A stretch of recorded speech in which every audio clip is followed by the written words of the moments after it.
Hello guys, welcome to my YouTube channel. तो आज मैं आपको बताने वाली हूँ how I score 320 marks in my CA foundation exam in the very first attempt. तो आई एम क्विकली स्टार्टिंग। मैं आपको सबसे पहले बताती हूँ ये जो मस्ट डूज हैं कि आपको करने ही करने हैं। आपको जो भी आरटीपी है, एमटीपी है, प्लस पास्ट ईयर के जो भी पेपर्स हैं, आपका जो भी अटेम्प्ट है उससे 5 अटेम्प्ट पहले के आपको करने ही हैं। स्पेशली आपको लॉ और अकाउंट्स की जो प्रैक्टिस है वो इनसे करनी है, क्योंकि बहुत सी बार होता है इनमें जो क्वेश्चन आईसीआई डालता है वही क्वेश्चन आपके अटेम्प्ट वाले एग्जाम पेपर में उठ के आ जाते हैं।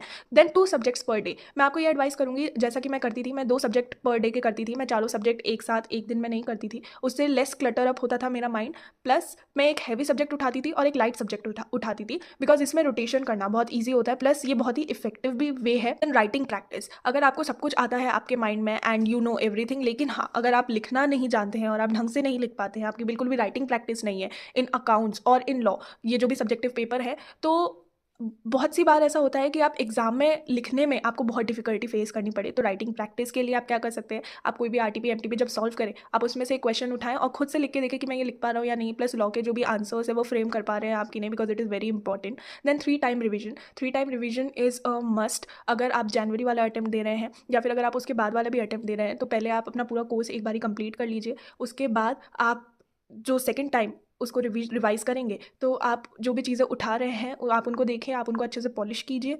प्लस अब थर्ड टाइम जब आप रिवीजन करेंगे, पूरा एग्जाम के हिसाब से रिवीजन कीजिए, बिल्कुल इन डिटेल जाके, एक भी पॉइंट आप ना छोड़े, ये आप कोशिश करें।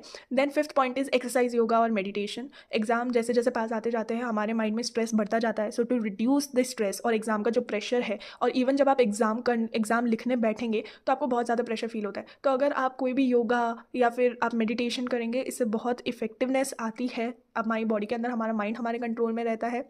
अब मैं आपको सब्जेक्ट वाइज बता रही हूँ कि मैंने क्या किया था। सो फॉर अकाउंट्स एक स्कोरिंग सब्जेक्ट है। इसमें आपको कॉन्सेप्ट की क्लैरिटी होनी चाहिए रैदर देन सॉल्विंग 100 क्वेश्चन, जो कि आपको पता भी नहीं कि एग्जाम में वो क्वेश्चन उठ के भी आएगा कि नहीं। तो आपके जितने भी बेसिक्स हैं वो बिल्कुल इसमें क्लियर होने चाहिए अकाउंट्स में।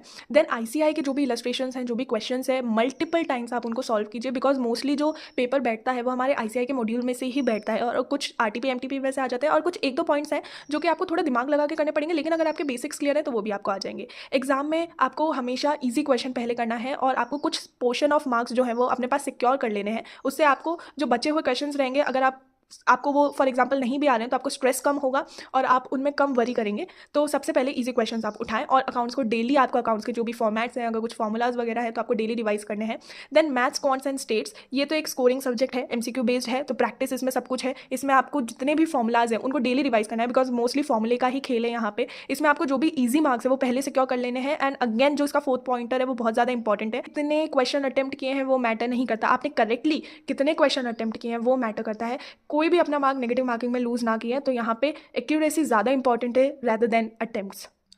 उसके बाद हम आते हैं लॉ पे। तो लॉ में जितना भी गेम है वो प्रेजेंटेशन का ही गेम है। तो बेसिकली आप कीवर्ड्स यूज़ कीजिए, हेडिंग्स यूज़ कीजिए। आप सेक्शन नंबर लॉ में तब तक नहीं लिखेंगे जब तक आप श्योर हैं उस सेक्शन नंबर को लेके, बिकॉज अगर आप सेक्शन नंबर नहीं लिखेंगे आपके मार्क्स नहीं कटेंगे, लेकिन अगर आप गलत सेक्शन नंबर लिखोगे तो आपके मार्क्स कटेंगे। तो आपको ये गलती बिल्कुल भी नहीं करनी है। आपको इसमें केस स्टडी बेस्ड जो भी क्वेश्चन हैं उनको बहुत अच्छी तरीके से प्रैक्टिस करना है, क्योंकि वो ज़्यादातर आते हैं। Plus ICI is the key. जो भी लैंग्वेज आप यूज़ करोगे, कोशिश करो कि आईसीआई की यूज़ करो, और खुद के मन से थोड़ी कम लैंग्वेज बनाओ, बिकॉज उसमें आपके ज़्यादा चांसेस है ज़्यादा नंबर मिलने के। प्लस आईसीआई के जो भी क्वेश्चन है उनको थॉरोली पढ़ के जाओ, उसमें से आपका क्वेश्चन जो भी पेपर है वो सेट होता है बहुत अधिकतर हद तक। देन इकोनॉमिक्स, ये तो साइलेंट रैंक बूस्टर है। इकोनॉमिक्स हमने सीबीएसई में क्लास 11 12 और हमने पहले भी पढ़ी हुई है। तो एनसीईआरटी प्लस आईसीआई का कॉम्बिनेशन, इसमें एनसीईआरटी नहीं भी पढ़नी है तो जस्ट लीव इट, आईसीआई आप ढंग से पढ़ें। देन इसमें एमसीक्यू बेस्ड प्रैक्टिस पे आप फोकस कीजिए, बिकॉज एमसीक्यू बेस्ड ही पेपर इसमें आता है। इसमें definition word to word revise कीजिए, बिकॉज बहुत सी बार क्या होता है कि डेफिनेशंस को ट्विस्ट एंड टर्न करके एमसीक्यू बना देते हैं,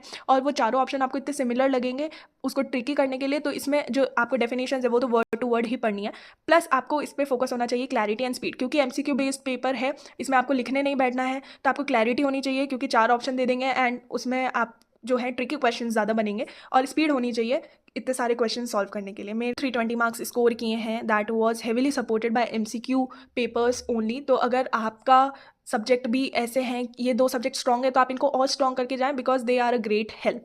अब मैं आपको बताने जा रही हूँ कि जो 15 मिनट्स का रीडिंग टाइम मिलता है, उसमें हमें क्या करना है। जो 15 मिनट्स का रीडिंग टाइम मिलता है, ये बहुत सारे बच्चों को मिसकंसेप्शन है कि हमें पूरा पेपर उसमें पढ़ना है। हमें पूरा पेपर वो 15 मिनट्स में लाइन बाय लाइन नहीं पढ़ना है। हमें सिर्फ़ वो पेपर हमारी आँखों के सामने से निकालना है, क्वेश्चंस स्कैन करने हैं, जिससे कि हम एक क्वेश्चन को एक रैंक दे दें, ऑर्डर दे दें और प्रायोरिटी सेट कर दें कि यार ये क्वेश्चन मुझे पूरा अच्छे से आ रहा है, तो ये तो मेरा शॉर्ट क्वेश्चन है, इसमें मैं कोई भी मार्क्स लूज़ नहीं करूँगी और नहीं करूँगा। देन मीडियम वंस की यार इसमें मेरे को थोड़ा सा सोचना पड़ेगा या फिर इसमें थोड़ा टाइम लगेगा। देन लास्टली लेंदी और ट्रिकी क्वेश्चंस। अगर आप सबसे पहले लेंदी और ट्रिकी वंस को उठा लोगे तो आपके पास कम टाइम बचेगा, एग्जाम का प्रेशर आएगा और जो आपको आता है क्वेश्चन वो भी आप गलत सॉल्व करके आ जाओगे, इसके बहुत ज़्यादा चांसेस बढ़ जाते हैं।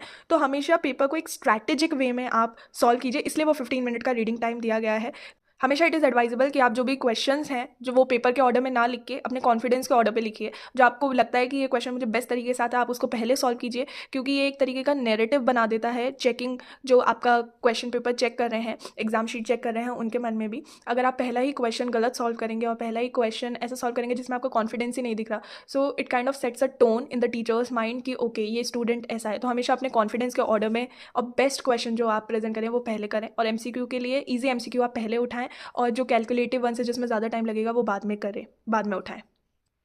और लास्टली तो मैं यही बोलूँगी कि हमेशा एक अप्रोच लेके जाएं कि आपने आपका 100% दिया है, और जो चीज़ आपको नहीं आती है वो वहाँ पे एग्ज़ाम सेंटर में जो भी एग्ज़ाम दे रहा है वो किसी को भी नहीं आती है। ये जो आपके ऊपर एक्सेस प्रेशर आता है उसको कंट्रोल करती है ये चीज़। एंड बाकी I know you will rock in your exams, और आप बहुत अच्छे मार्क्स से plus in your first attempt, second attempt, it doesn't matter. What matters is कि आप कंसिस्टेंट रहे, आप डेडिकेट रहे, आपने हार्ड वर्क किया, आपने आपका बेस्ट दिया, आपने आपका 100% दिया।